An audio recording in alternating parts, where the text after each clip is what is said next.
Welcome to Let Me Fix This. Enjoy the video. You're about to capture speech in real time.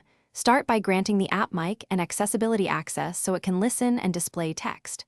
Once done, open Live Transcribe and pick your primary language. Add a secondary if conversations switch languages. Now position your device within 1 to 2 feet of the speaker or plug in an external mic for noisy rooms. This first move ensures clear input. Without it, accuracy drops fast. Begin recording right away by tapping the big transcribe button so the app starts converting audio to text. You'll refine the capture next. Enable auto-punctuation and capitalization so text reads naturally, which saves editing time.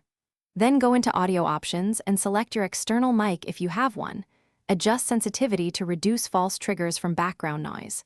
Once done, use speaker labels or short manual markers to separate voices. This helps later when scanning the transcript. Make frequent short pauses to let the app catch up, and correct any critical words immediately using the inline edit feature, so the final record stays accurate. You're in the home stretch.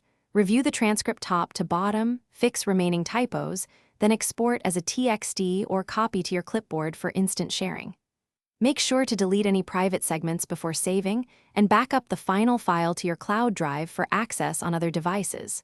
If transcription stumbles, first confirm microphone permission and audio input selection, then restart the app. If problems persist, clear the app cache or reconnect your external mic. This typically resolves stubborn audio or permission glitches. Thanks for watching. If you found this helpful, don't forget to like and subscribe.